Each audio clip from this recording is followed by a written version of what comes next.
കണ്ണൂർ ജില്ലയിലെ പയ്യന്നൂർ പ്രദേശത്ത് കഴിഞ്ഞ 27 വർഷമായി ഫോട്ടോഗ്രാഫി നടത്തി വരുന്ന അല്ലെങ്കിൽ ഫോട്ടോഗ്രാഫറായിട്ട് ജോലി ചെയ്തു വരുന്ന ശ്രീ അനിൽ ചിത്രാഞ്ജലിയാണ് ഇന്ന് നമ്മുടെ കൂടെ ഈ ഫോട്ടോ സ്റ്റുഡിയോ ബിസിനസ് കോഴ്സിനെ കുറിച്ച് സംസാരിക്കാൻ വന്നിട്ടുള്ളത്. ഞാൻ തന്നെ ഇപ്പം തുടങ്ങിയത് ലോൺ എടുത്തിട്ടാണ്. അന്ന് നമ്മൾ റൂട്ട് സെറ്റ് ഇൻസ്റ്റിറ്റ്യൂട്ട് ഉണ്ടായിരുന്നു.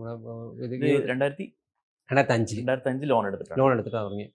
അന്ന് നമുക്ക് PMRYൻ്റെ പ്രൈം മിനിസ്റ്റേഴ്സിൻ്റെ ഇതിൻ്റെ ലോൺ ഉണ്ടായിരുന്നു, സ്വയം തൊഴിലിന് വേണ്ടിയുള്ള ലോൺ. അതിന് കോഴ്സ് ഉണ്ടായിരുന്നു, 27 ദിവസത്തെ കോഴ്സ്. നമ്മൾ റൂട്ട് സെറ്റ് ഇൻസ്റ്റിറ്റ്യൂട്ട് ഉണ്ട് കാഞ്ഞിരങ്ങാട്.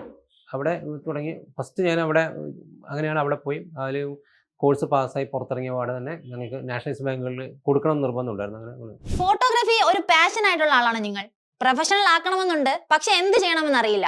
നിങ്ങൾക്ക് ഫോട്ടോഗ്രാഫിയിലൂടെ ഒരു ബിസിനസ് തന്നെ ആരംഭിക്കാനുള്ള ഐഡിയാസുമായിട്ടാണ് ഞാൻ വന്നിട്ടുള്ളത്. ഫോട്ടോ സ്റ്റുഡിയോ ബിസിനസിനെ കുറിച്ച് ഒന്നും അറിയാത്ത ഒരാളാണ് നിങ്ങളെങ്കിലും അതിനെക്കുറിച്ചുള്ള എല്ലാ കാര്യങ്ങളും പറഞ്ഞു തരുന്ന കോഴ്സ് ഇപ്പോൾ ഫ്രീഡം ആപ്പിൽ അവൈലബിൾ ആണ്. ഞങ്ങളുടെ മെന്റർ അനിൽ ചിത്രാഞ്ജലി ഇതിനെക്കുറിച്ചുള്ള എല്ലാ വിവരങ്ങളും നിങ്ങൾക്ക് ഡീറ്റെയിൽ ആയിട്ട് പറഞ്ഞു തരും. നമുക്ക് വീഡിയോയിലേക്ക് കടക്കാം.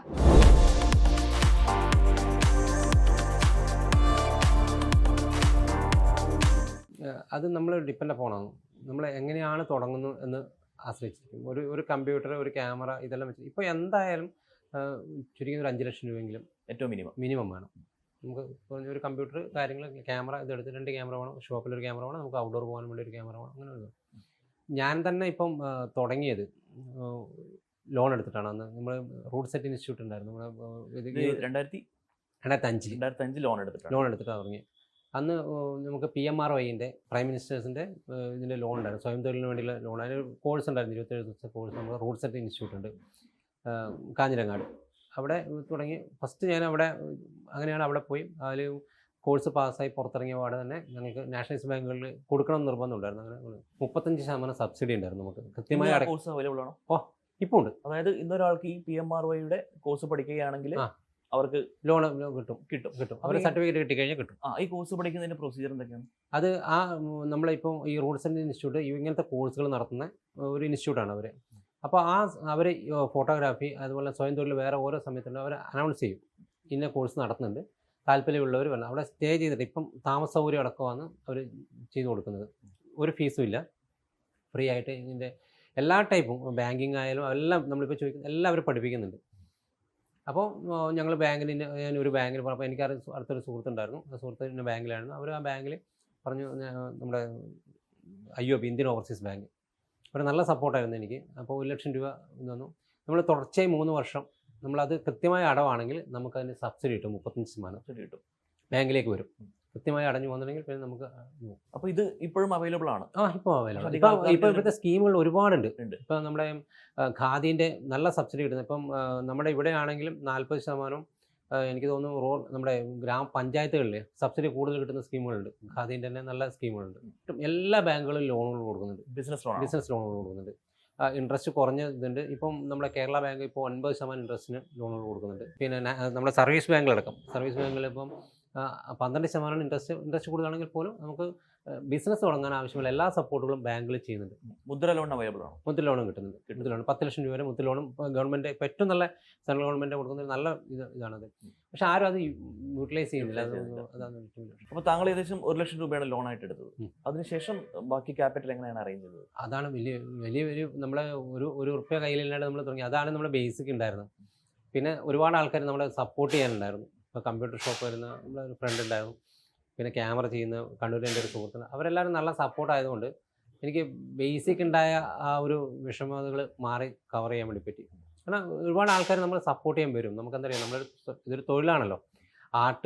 ആർട്ട് മാത്രമല്ല, ഇതൊരു നമ്മുടെ ജീവിതോപാധിയും കൂടെയുണ്ട്. ഇങ്ങനെ ഇത് മാത്രം കാണുന്ന ആൾക്കാരുണ്ട്, അവർ ആർട്ടായിട്ട് കണ്ടിട്ട് അങ്ങനെ കാണുന്ന ആൾക്കാരുണ്ട്. പക്ഷേ ഇത് ജീവിതോപാധിയായിട്ട് കാണുന്നുണ്ട്. നമുക്ക് ഒരുപാട് നമ്മളിപ്പോൾ മാർക്കറ്റിലേക്ക് ഇറങ്ങി കഴിഞ്ഞാൽ നമുക്കിത് അവൈലബിൾ ഉണ്ട്, എല്ലാ കാര്യങ്ങളും നമുക്ക് അവൈലബിൾ. ഫോട്ടോ സ്റ്റുഡിയോ ബിസിനസ് ആരംഭിക്കുന്നതിന് ആവശ്യമായ മൂലധനത്തിന്റെ ഒരു ചെറിയ ഭാഗത്തിലൂടെയാണ് നമ്മളിപ്പോൾ കടന്നുപോയത്. ഈ ബിസിനസ് ആരംഭിക്കുന്നതിന് മുമ്പ് ഫോട്ടോ സ്റ്റുഡിയോ ബിസിനസിന്റെ എല്ലാ കാര്യങ്ങളും അറിഞ്ഞിരിക്കേണ്ടത് അനിവാര്യമാണ്. ഫോട്ടോ സ്റ്റുഡിയോ ബിസിനസിന്റെ A to Z കാര്യങ്ങൾ അടങ്ങിയ കോഴ്സ് ഇപ്പോൾ ഫ്രീഡം ആപ്പിൽ ലഭ്യമാണ്. ഇതുവരെ ഡൗൺലോഡ് ചെയ്യാത്തവർ ഇപ്പോൾ തന്നെ ആപ്പ് സ്റ്റോറിലോ പ്ലേ സ്റ്റോറിലോ പോയി ഫ്രീഡം ആപ്പ് ഡൗൺലോഡ് ചെയ്യും. നമുക്ക് ബാക്കി ഭാഗങ്ങളിലേക്ക് കടക്കാം. പിന്നെ നമുക്കൊരു ക്യാമറ വാങ്ങണം, ഇപ്പോൾ ഒരു കമ്പ്യൂട്ടർ, പിന്നെ റൂമിന്. പിന്നെ അധികം ആൾക്കാർ എന്താണെന്ന് അറിയാം, വൻ ഇൻവെസ്റ്റ്മെൻറ്റിലാണ് തുടങ്ങുക. ഇപ്പോൾ തുടങ്ങുമ്പോൾ നമുക്ക് ആ ഒരു സ്ഥലത്തിൻ്റെ ആവശ്യങ്ങളൊന്നും നോക്കാതെ ഫർണിഷ് ചെയ്ത് ഞാൻ ഇന്ന് തുടങ്ങുമ്പോൾ എൻ്റെ സ്റ്റുഡിയോ ആദ്യം ഉണ്ടായിരുന്ന ഒരു കർട്ടൺ ആയിട്ടുണ്ടായിരുന്നു, ഞങ്ങളൊരു ഇത് മറയ്ക്കാൻ വേണ്ടിയാണ്. പിന്നെ ഡെവലപ്മെന്റ് അനുസരിച്ച് ഞങ്ങളത് മാറ്റി ഇത്ര വിപുലീകരിച്ചെടുത്തു. മാറ്റി നമ്മൾ ഒരു എക്സ്പെൻസിന്റെ കാര്യം നമ്മൾ ബ്രേക്ക് ചെയ്ത് പറയുകയാണെങ്കിൽ ഏതിനൊക്കെ എത്രയൊക്കെ എമൗണ്ട് ആണെന്നൊന്ന് വിശദമാക്കാം.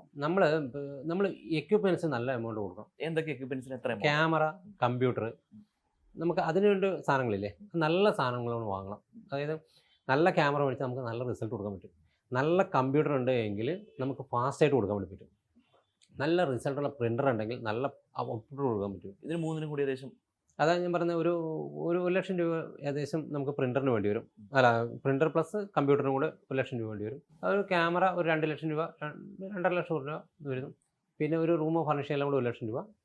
പിന്നെ എങ്ങനെ ഒരു 5 ലക്ഷം മാക്സിമം നമുക്ക് ഉണ്ടെങ്കിൽ 2 ക്യാമറ വാങ്ങണം. നമുക്കൊരു സ്റ്റുഡിയോയിൽ വെക്കാൻ ഒരു ക്യാമറ വേണം, അതുപോലെ നമുക്ക് പുറത്ത് പോകണമെങ്കിൽ ക്യാമറ.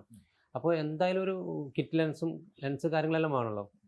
പണ്ടത്തെ പോലെ ഒരു ലെൻസ് മാത്രം, ഒരു ക്യാമറ മാത്രം എടുത്ത് നമുക്ക് പോയിട്ട് വർക്ക് എടുക്കാൻ വേണ്ടി പറ്റില്ല. അപ്പോൾ ലെൻസ് എല്ലാം ഒരു 3 ലക്ഷം രൂപ ക്യാമറയ്ക്ക് വേണ്ടി മാറ്റാൻ വേണ്ടി, 2 ക്യാമറയും ലെൻസ് എല്ലാം എടുക്കും. ഒരു 3-3.5 ലക്ഷം രൂപ മാറ്റി കഴിഞ്ഞാൽ പിന്നെ കമ്പ്യൂട്ടർ അങ്ങനെ ഒരു 5 ലക്ഷം രൂപ മാക്സിമം. ഈ സ്റ്റുഡിയോ എയർ കണ്ടീഷൻ ചെയ്യണം നിർബന്ധമുണ്ടോ? ഞാൻ നേരത്തെ പറഞ്ഞ കസ്റ്റമർ സാറ്റിസ്ഫൈഡ് ആയിരിക്കണം. അപ്പം നമുക്ക് അങ്ങനെ ഭയങ്കര ചൂടുള്ള സ്ഥലങ്ങളിലാണെങ്കിൽ ആളിരിക്കില്ല. സ്റ്റുഡിയോ റൂം മാക്സിമം AC ചെയ്യുന്ന, എയർ കണ്ടീഷൻ ചെയ്യുന്നത് നല്ലതായിരിക്കും.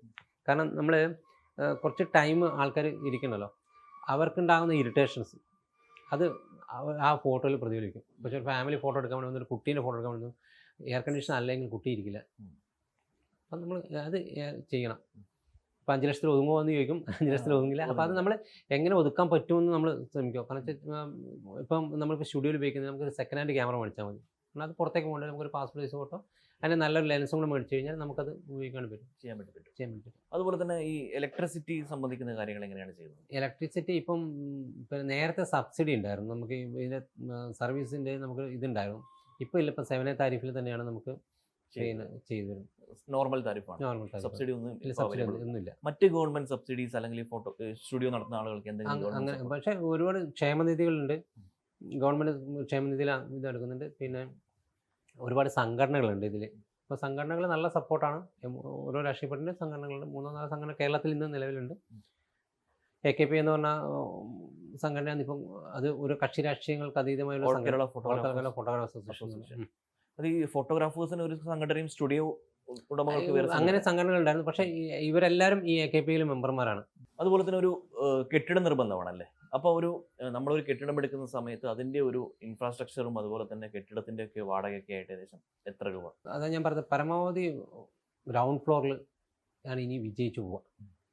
ആൾക്കാർക്ക് വന്ന് ഫോട്ടോ എടുത്ത് പോവുക എന്നല്ലാതെ ഫസ്റ്റ് ഫ്ലോറിലേക്ക് കയറണം അങ്ങനെ ബുദ്ധിമുട്ടാണ്. റെൻറ്റ് കൂടിയിട്ടുണ്ട്, മനുഷ്യൻ എല്ലാം കൂടിയിട്ടുണ്ട്. അത് നല്ല ലൊക്കേഷൻ ആണെങ്കിൽ നമ്മൾ ആദ്യം ബുദ്ധിമുട്ടാണ് കുറച്ച് ഇത് എടുക്കാൻ വേണ്ടി. മറ്റ് ലീഗൽ പ്രൊസീജിയേഴ്സ് എന്തെങ്കിലും ഇത് തുടങ്ങാനായിട്ടുണ്ടോ? ഉണ്ടെങ്കിൽ തന്നെ അതിൻ്റെ എക്സ്പെൻസ് എങ്ങനെയാണ്, അതിൻ്റെ പ്രൊസീജിയേഴ്സ്? അത് നമ്മൾ നിർബന്ധമായിട്ടും മുനിസിപ്പാലിറ്റി അല്ലെങ്കിൽ പഞ്ചായത്താണ് അതോട്ട് നമ്മൾ ലൈസൻസ് എടുത്തിരിക്കുന്നത്, നിർബന്ധമായിട്ട് ലൈസൻസ് എടുക്കുക. കാരണം ഏത് ലോൺ എടുക്കണമെങ്കിലും അതിൽ കച്ചിട്ടും ലൈസൻസ് ഉണ്ടെങ്കിൽ മാത്രമേ നമുക്ക് കിട്ടുള്ളൂ. ഈ ലൈസൻസിനായിട്ട് എങ്ങനെയാണ് അപ്ലൈ ചെയ്യുന്നത്? ലൈസൻസ് നമ്മൾ അപ്ലൈ ചെയ്യുന്നത് നമ്മൾ ആദ്യം നമ്മൾ വാടക കച്ചിട്ടാക്കി ഉണ്ടാവില്ലേ, വാടക കച്ചിട്ട് പിന്നെ ഈ ബിൽഡിങ്ങിൻ്റെ അവർ ടാക്സ് അടച്ച് അവർ ഇതും എടുത്തിട്ട് നമ്മൾ മുനിസിപ്പാലിറ്റി ഒരു അപേക്ഷ കൊടുക്കണം. മുനിസിപ്പാലിറ്റി അല്ല പഞ്ചായത്തിൽ ഒരു അപേക്ഷ കൊടുത്തു കഴിഞ്ഞാൽ അവിടുന്ന് ഹെൽത്ത് ഇൻസ്പെക്ടർ അവർ വന്ന് നോക്കിയിട്ട് പിന്നെ ഇതിന് മറ്റ് ഹോട്ടലുകളൊക്കെ അല്ലെങ്കിൽ വേറെ ഏതെങ്കിലും കണക്കെ മറ്റ് എൻക്വയറി ഒന്നും ഉണ്ടാവില്ല. പൊല്യൂഷൻ്റെ ഒന്നും പ്രശ്നം വരുന്നില്ല. പണ്ട് ലാബെല്ലാണെങ്കിൽ ഈ കെമിക്കൽ പോകുന്ന ഇതെല്ലാം അവർ നോക്കുമായിരുന്നു, വെള്ളത്തിൻ്റെ അവൈലബിലിറ്റി നോക്കുമായിരുന്നു, പിന്നെ എന്താ പറയുക വേസ്റ്റ് വെള്ളത്തിൻ്റെ അതെല്ലാം നോക്കുമായിരുന്നു. ഇപ്പം അങ്ങനെ ഒരു പ്രശ്നങ്ങൾ വരുന്നില്ല, കാരണം വാഷിംഗ് ഒന്നും നടക്കുന്നില്ലല്ലോ. ഇപ്പോൾ വാഷിംഗ് ഒന്നും നടക്കുന്നില്ല, യാതൊരു പ്രശ്നമില്ല. മറ്റൊരു ചോദ്യം എന്ന് പറയുന്നത് ഇതിൻ്റെ ഒരു മെയിൻ്റെനൻസ് കോസ്റ്റ് എന്ന് പറയുന്നത് ഏകദേശം എങ്ങനെയാണ് വരുന്നത്?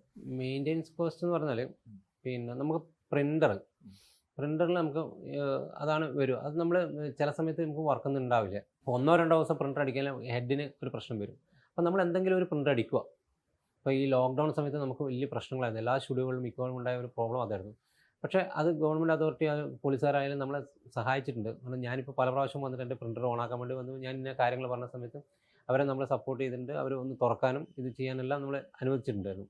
അതുകൊണ്ട് എനിക്ക് 3 സ്റ്റുഡിയോ ഉണ്ടായിരുന്നു. 3 സ്റ്റുഡിയോയിലും പിന്നെ പ്രിൻ്ററിനൊന്നും കംപ്ലൈൻറ്റ് വന്നിട്ടില്ല.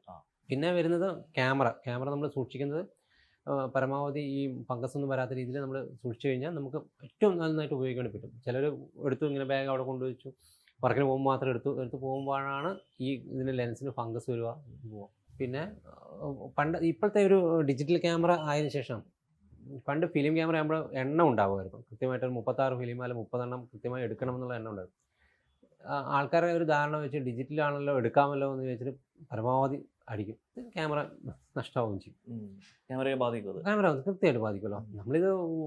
നമ്മൾ ആവശ്യമുള്ളത് മാത്രം എടുക്കുക.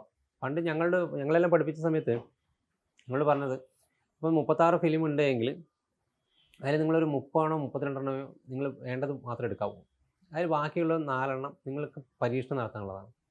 നമുക്ക് ഫോട്ടോഗ്രാഫി പരീക്ഷണം നടത്താൻ വേണ്ടി അത് കറക്റ്റായിട്ട് നമ്മൾ എടുത്തു പോയില്ല. അതുകൊണ്ട് നമുക്കിപ്പം മറ്റൊരെടുക്കുന്ന കുറേ എണ്ണം എടുക്കാൻ വേണ്ടി നമുക്ക് തോന്നാറില്ല, വെറുതെ എടുത്ത് കളയാൻ വേണ്ടി തോന്നാറില്ല. ഇപ്പോഴത്തെ കുട്ടികളിൽ അങ്ങനെ കണ്ടിന്യൂസ് അടിച്ചു കഴിഞ്ഞാൽ കുറേ ഫോട്ടോ വേസ്റ്റ് ആണ്.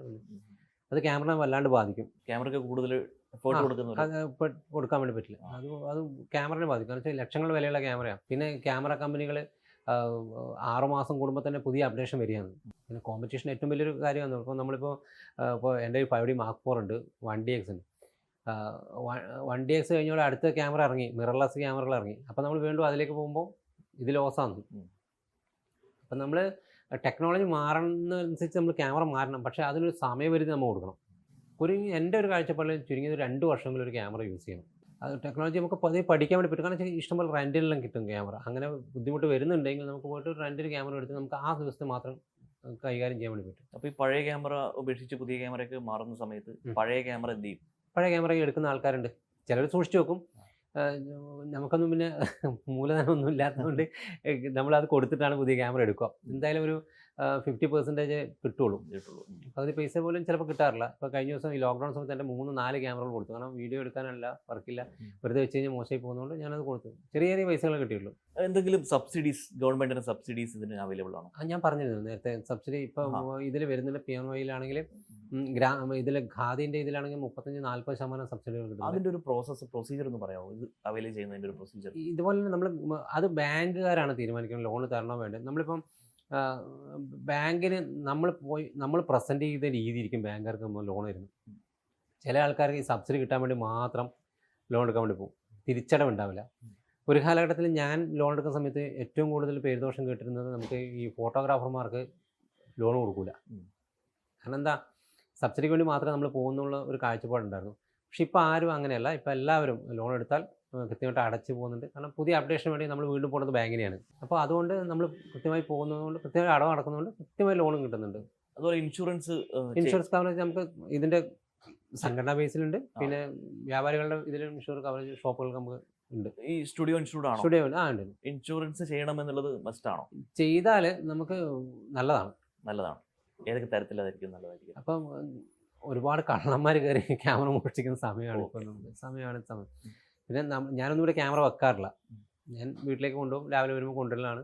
പിന്നെ കമ്പ്യൂട്ടർ കാര്യങ്ങളാണ് എടുത്തിട്ട് പോകുന്നത്. പക്ഷെ നമുക്ക് ഒരു സെക്യൂറാണ് ഇൻഷുർ ചെയ്ത് കഴിഞ്ഞാൽ. പക്ഷേ ചെറിയ ചെറിയ ഇൻഷുറൻസുകളുണ്ട്, നമുക്ക് ഇതിന് കവർ ചെയ്യാൻ പറ്റുന്ന രീതിയിലുള്ള ഇൻഷുറൻസുകളുണ്ട്. ഫോട്ടോ സ്റ്റുഡിയോ ബിസിനസ് ആരംഭിക്കുന്നതിനായുള്ള മൂലധനം എത്രയാണെന്നുള്ള കാര്യം നമുക്ക് മനസ്സിലായി. ഈ കോഴ്സ് മുഴുവനായി കണ്ടതിന് ശേഷം നിങ്ങൾക്ക് സ്വന്തമായി ഫോട്ടോ സ്റ്റുഡിയോ ബിസിനസ് ആരംഭിക്കാവുന്നതാണ്. ഇതുപോലുള്ള ഇൻഫോർമേറ്റീവ് വീഡിയോകൾക്കായി ഇപ്പോൾ തന്നെ ഫ്രീഡം മലയാളം മണി ചാനൽ സബ്സ്ക്രൈബ് ചെയ്യൂ.